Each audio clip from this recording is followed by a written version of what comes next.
ეს პირველი ქართული მოტოლოგია მე სუპერსკინი ვარ. და დღეს ძალიან საინტერესო რაღაც მინდა გაგიზიაროთ. ვიდეო ნახე სხვათა შორის, სადაც საუბრობდნენ 12 წამის მეთოდზე. რა 12 წამის მეთოდი? მოკლედ ძალიან საინტერესო ვიდეო იყო და მე თვითონ არ მომწონებოდა ეგ ვიდეო ეგრე ძალიან ბუნებრივია არ გამიშლებოდა სურვილი რომ თქვენთვისაც მოეყოლა მის შესახებ. პირველ რიგში იქიდან დავიწყებ რომ სამწუხაროდ შეუძლებელი არის რომ ვინმე მოგიყვეთ რამე, ან სადმე მოისმინოთ რაღაც ინფორმაცია ან წაიკითხოთ და ამით ორი ნაყინი არის. და ამით თავი დაცულად იგრძნოთ. პრაქტიკის გარეშე ეს ყველაფერი ცარიელი სიტყვებია და რაზეც ახლა ვისაუბრებ ეს ყველაფერი ისედაც მოდის დროსთან ერთად უბრალოდ მაშინ რაღა აზრი აქვს ამ ყველაფრის საუბარს და ამ ვიდეოების წერას და მე ვიღაცის მხრიდან მის ყურებას. ის აზრი აქვს რომ პირველ რიგში დაზოგავთ ძალიან ბევრ დროს, იმიტომ რომ თუ რაღაცას 8 თვის მერე უნდა ისედაც მიხვდარიყავით, როცა ამის შესახებ ვიღაცა გიყვებათ, შემდეგ მოტოთი ქუჩაში გამოსვლაზე შეიძლება გქონდეთ განცდა რომ თურმე ამას გულისხმობდა და მოკლედ გვეუბნებიან ესეთ რაღაცას რომ იმისთვის რომ ადამიანმა რეაქცია გააკეთოს, რეაქცია გქონდეს რაღაცაზე, რამოდენიმე ეტაპი ხდება, ჯერ პირველ რიგში ის რომ რაღაც სიგნალს შევნიშნავთ, მერე ამ სიგნალის აღქმა უნდა მოხდეს ტვინში, იმიტომ რომ თვალი რა თქმა უნდა ამ სიგნალს თვითონ ვერ ამუშავებს, მერე უნდა გადავწყვიტოთ რას ვიზავთ და მას შემდეგ უკვე ვიწყებთ იმის გაკეთებას, რაც გადავწყვიტეთ რომ ვქნათ. მაგალითისათვის ეს შეიძლება იყოს ის რომ ტანის პოზიცია შეიცვალო, ფეხებით უფრო კარგად მოეჭიდო საწვავის აუზს, იმიტომ რომ მოხრუჭის დროს იცით რომ წონა წინ გვეკაჩება და მასას წინ გვაგდებს. ასე შემდეგ და ასე შემდეგ. და საშუალოდ ამ ყველაფრისთვის ადამიანს ჭირდება წამი ან წამნახევარი. სამწუხაროდ ჩვენ კატის და გველისნაირი სწრაფი ინსტინქტები არ გვაქვს, შესაბამისად ბევრად მეტი დრო გვჭირდება. სწორედ ამიტომ ამ ვიდეოში გვთავაზობდნენ აი ამ 12 წამის მეთოდს, რომელიც როგორც ირწმუნებიან 90% რამცირებს თქვენი ავარიის რისკს. ოღონდ არ ვიცი ეს 90% საიდან დაითვალეს, მაგრამ ბევრად უფრო სწრაფი უნდა იყოს ჩვენი რეაქცია, ან ბევრად უფრო ადრე უნდა დავინახოთ ის საფრთხერის გამოც მერე გვიწევს რეაგირება და ამისთვის გვთავაზობენ ესეთ უცნაურ მეთოდს და მერე ეს ყველაფერი ვაჩვენოთ კიდევაც ვიზუალურად. ძალიან საინტერესო არის, ძალიან. ჩვენ მხედველობას აქვს როგორც ფიქსირებული, ასევე პერიფერული არეალი, ასე ვთქვათ, ანუ რაღაცას ვხედავთ ფოკუსში, რაზეც ჩვენი გონების დიდ ნაწილს ვაკონცენტრირებთ, მაგალითად რაღაცას რო უყურებთ, მართალია მასზე ვფიქრობთ და მას ვხედავთ, მაგრამ მის ირგვლივაც რაღაცას პერიფერულად მაინც აღვიქვავთ. და ამ რაღაცებს, რასაც პერიფერიული მხედველობით აღვიქვავთ, ძალიან უნდოვნად ვიაზრებთ და ვარენდერებთ გონებაში, ანუ მხოლოდ ვხედავთ. ჩვენთვის ეს ინფორმაცია არ იძლევა არაფერი. იმისთვის, რომ ეს ინფორმაცია ბევრად უფრო ეფექტური და რაღაცაში გამოსაყენებელი გახდეს, რა ლამაზი მანქანა. მოდი გავჩერდეთ ყავაზე ცოტა ხნით. აი ძალიან მარტივი მაგალითი არის სიტყვაზე რაღაცა ერთს რო უყურებ და იმაზე ხარ კონცენტრირებული, მაგალითად რო აიღო წიგნი და გაშავალ და ერთ სიტყვას უყურო, იმის ირგვლივ დანარჩენ სიტყვებს დაინახავ რომ რაღაც წერია, მაგრამ ვერ წაიკითხავ, იმიტომ რომ ფიზიკურად არ გაქვს იმაზე მიპყრობილი შენი თვალი და გონება. თვლიან რომ კარგი ანალოგია იმისთვის და ნაწილობრივ ეთანხმები რომ დაახლოებით იგივე ხდება გზაზე. შენ რაღაც კონკრეტულ ადგილს უყურებ ძალიან ინტენსიურად, იმის ირგვლივ კი ხედავ რაღაც ხდება, მაგრამ თუ რამე სწრაფად შეიცვალა, არ არის საკმარისი იმისთვის რომ საჭირო ინფორმაცია მოგეცეს რომ რეაგირება გააკეთო. რაღაც მეთევზის მხედველობის პრინციპით, არ ვიცი რამდენად კაი სახელია, თვითონ ეგრე იყო, არ ვიცი რამდენად სწორი სახელია. ერთიანად ერთბაშად უნდა გადაარენდერო ყველა, ანუ შენიშნო ვინ სად არის და უკვე რაღაც ინფორმაცია გაქვს იმისთვის, რომ წარმოდგენა გქონდეს, ვთქვათ, რა შეიძლება მოხდეს. 12 წამით ადრე რანაირად უნდა იცოდე ვირას იზავს, როცა იმ ადამიანმა, რომელიც ბუგაროქს ბჭყალებში დაინახავს ან ამოგლეჯილ ასვალს და უცებ გადმოგირტყავს საჭეს, თვითონაც არ იცის რომ მაგას აპირებს. ამიტომ არ ვიცი რამდენად ჩვენ რეალობაზე ყველაფერი ერგება, მაგრამ ერთი ძალიან საინტერესო რაღაც მინდა გაჩვენოთ. რაც სიჩქარის დისტანციასთან თანაფარდობას უფრო კარგად აღვაქმევინებს, ანუ უფრო კარგად გავიაზრეთ რეალურად რაზე ვსაუბრობთ, როცა მიდივართ 50-ით და რაღაც ხდება და როცა მიდივართ 100-ით და რაღაც ხდება. უცებ ყავა დავლიოთ, გავცოცხლეთ, წავედით. კარგად, მადლობა. ბევრად უკეთესია. მოკლედ იმას ვამბობდი, რომ დამოხრუჭება მყისიერად დაგჭირდა, გიწევს რომ ჯერ შენი ხელი წაიღო აი აქ და იმის შემდგომ შეგიძლია მხოლოდ რომ მოხრუჭის სახელური მოკაჩო. ასევე რაც ვახსენეთ, რომ მაგალითად თუ ზიხარ ესე და უცებ დამოხრუჭება მოგინდა, რა თქმა უნდა, რომ ფეხებით აპირებ, რომ საწვავის აუზს მოეჭიდო, იმიტომ რომ მყისიერი მოხრუჭის დროს წონა რა თქმა უნდა წინ ვარდება და შენ ყველა ვარიანტში გიწევს რომ რაღაცით შენი კორპუსით დაფიქსირებული იყო იქ სადაც ზიხარ და არ მიაწვე მოტოს წინ. უნდა გაჩვენოთ რა ლამაზი პოლი გაიხსნა წყნეთის გზაზე და როცა აქეთ მოვდიოდით ხოლმე და არაფერი არ იყო, იმიტომ რომ რესტორნებში როგორც წესი საშინელი ყავა არის ხოლმე. აი შეგვიძლია რომ მოვიდეთ და გემრიელი ყავა მივირთვათ და მე გავაგრძელოთ გზა. ხო და წარმოიდგინეთ 9 წამი იქ, 0.3 წამი აქ. საბოლოო ჯამში იმხელად რო გროვდება, რომ დამოხრუჭება უკვე საკმაოდ გვიანია. ანუ მთავარი სათქმელი იმ ვიდეოსი იყო, რომ ჩვენ როგორც წესი რეაგირებთ პოტენციურ საფრთხეზე და არა თავად საფრთხეზე.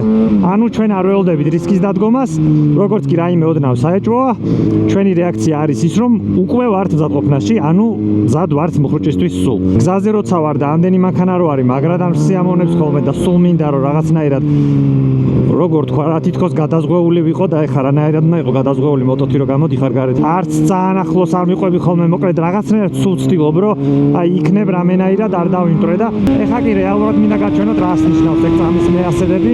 აქვე ძალიან დიდი მადლობა მოტოეკიპირების მაღაზიას რბოლა G, რომელიც არის წელსაც ჩემი სპონსორი. დიდი მადლობა საჩუქრისთვის, რომელიც მაცვია, ეხლა არ ვიცი ვიდეოში თუ ჩანს. შარვალზეა საუბარი, D3 Ghost-ი დაცვებით გვერდებზე და მუხლებზე. ვიდეო, რომელიც წინა კვირას ავტვირთე, უბრალოდ 2 კვირის წინ. არის რეალურად ნოემბრის ვიდეო. ბევრმა ალბათ შეავტყვეთ კიდევაც მოვლენები, რაზეც ვსაუბრობ, MotoGP-ზე ვსაუბრობდი და ასე შემდეგ. ნოემბერში მოხდა ეგ ყველაფერი, ანუ მაშინ დამთავრდა შარშანდელი MotoGP-ის მსოფლიო ჩემპიონატი. მას იმიტომ ვაზუსტებ ესე, რომ ნოემბრიდან მოყოლებული ხმარო ბამშარვალს. 5 თვე არის ხმარო ბამშარვალს. წელს იცით რომ პირველი სეზონი იყო, როცა მოტოთი ძალიან აქტიურად ვიმოძრავე, ამიტომ თამამად შემიძლია ვთქვა, რომ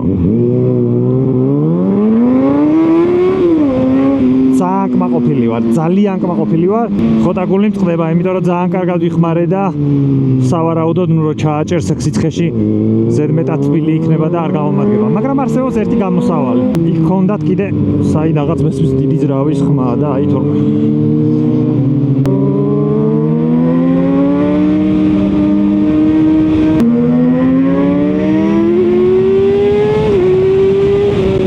არსებობს ერთი გამოსავალი და ეს გამოსავალი არის ზუსტად იგივე ტიპის ALM-ის უთხელესი ბადე შარვალი, რომელიც შარშანაც მინდოდა სავარაუდოდ წელს ავიღებ.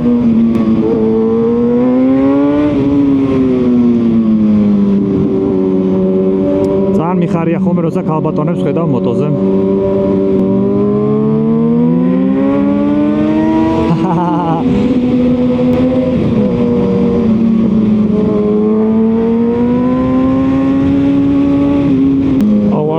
ისე ვარ დამდნარა რა ხდება.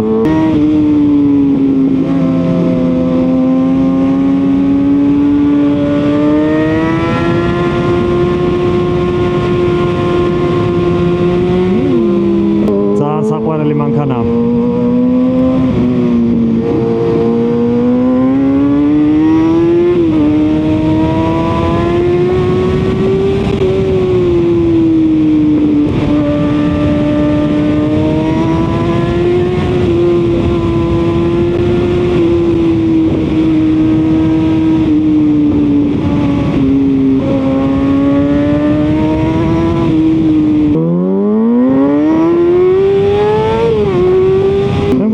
მანქანები მარცხნივ რო გადადიან, გონიათ ხოლმე რომ მარჯვნიდან გასწრება გვინდა და ეგრე გვითმობენ რაღაცნაირად უცნაურად.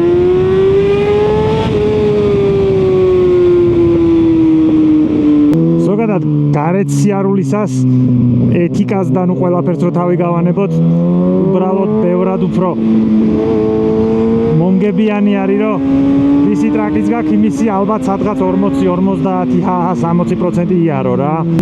მილიონი მიზეზის გამო, თუნდაც იმის გამო, რომ წინიდან არ იცი რა ხდება, რა მოდის არ იცი.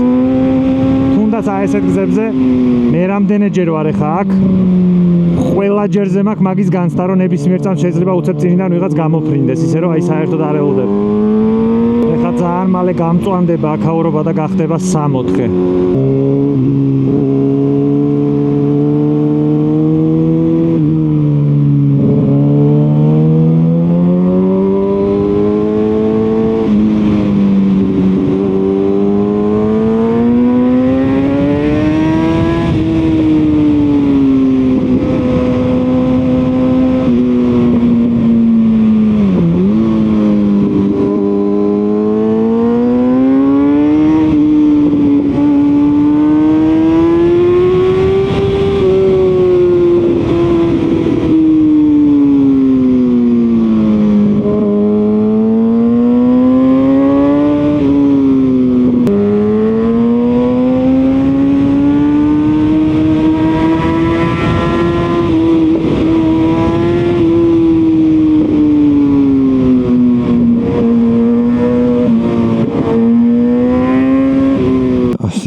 არის საათში, წუთში არის 1.66 კილომეტრი და წამში არის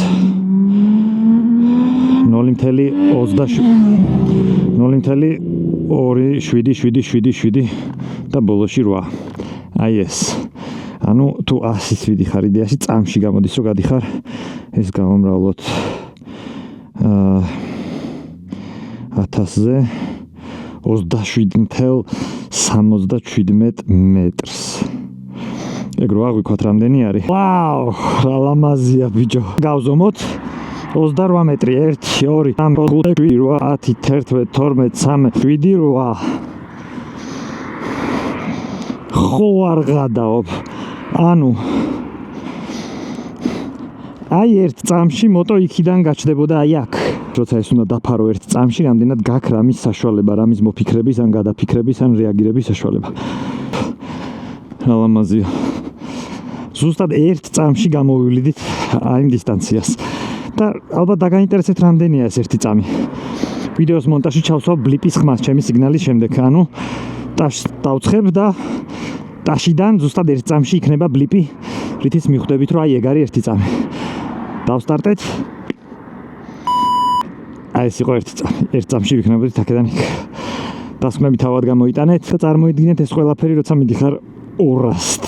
ანუ მაგ შემთხვევაში გადიხარ ორჯერ მეც. ანუ სადღაც დაახლოებით 60 მეტრამდე გადიხარ ერთ წამში. იჟე არის.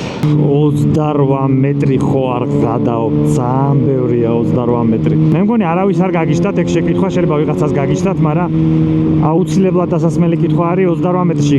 იმ შემთხვევაში მიუახლოვდები ობიექტს ერთ წამში, თუ 100 კმ/სთ მივდივარ, თუ ის ობიექტი გაჩერებულია. და გზაზე რომ მიდიხარ, მანქანებიც ხომ მიდიან წინ და რა თქმა უნდა ეს სიჩქარეები ერთმანეთში ისე უნდა დათვალო, რომ ეხლა მაგალითად მე რო წინა მანქანას ვერ მოვასწრო დამოხუჭება და დავეტაკო, რა სიჩქარითაც მე მივდივარ, ეს არ იქნება ჩემი შეჯახების სიჩქარე, იმიტომ რომ ეს მანქანაც რო გადაადგილდება, მანქანების გარდა ფეხით მოსიარულეებს შეიძლება დავეჯახოთ, რომელიც შემომავალი გზიდან შემოსული მანქანა შეიძლება იყოს, ვისაც ეჯახები, ან ქვეითს, რომელიც უბრალოდ გზაზე ჩამოვიდა, ანუ გადასვლა უნდა და გვიან გადაიფიქრა, ხო იცით, რომ ძალიან დაბნეულია ყველა და მათ შორის ჩვენც საკმაოდ ხშირად.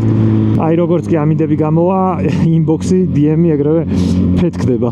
წელსაც არ იყო გამონაკლისი, ზოგი მწერს რომ არა, კაია, რასაჩვევი და უღრმესი მადლობა მაგ ხალხს, ზოგს კიდე დახმარება უნდა და რითიც შემიძლია ყველას უზიარებ ჩემ გამოცდილებას, თუ ვინმე მომწერეთ და ვერ გიპასუხეთ, არ მიწყინოთ, უბრალოდ მართლა უაზროდ დიდი რაოდენობა შემოდის და ფიზიკურად ვერ ვასწრებ უბრალოდ, რომ ყველაფერი გავიაზრო და მაგიტომაც მე ვცდილობ ხოლმე რომ ვიდეო გადავიღო, სადაც ერთად უპასუხობ ხოლმე ბევრს. ეს არის ზუსტად ის სეზონი, ის პერიოდი, როცა ყველაზე ხშირად ხდება ხოლმე მოტოავარიები, იმიტომ რომ ასფალტი როგორც წესი ადრიან დილას და ახალ მოღამებულზე მალევე ცივდება ხოლმე, იმიტომ ტემპერატურას ვერ ინარჩუნებს ასფალტი, რის გამოც სეზონის დასაწყისში და სეზონის ბოლოს სამწუხაროდ საკმაოდ დიდია ხოლმე სიკვდილიანობა და ასევე ძალიან დიდია მოტო საგზაო შემთხვევების რაოდენობა, ამიტომ გაუფრთხილდით თავს. აჰა, კიდე რა უცნაურია, არა და ეს საბურავები ხო ახალია და რატო სრიალებს ვერ ვიგებ?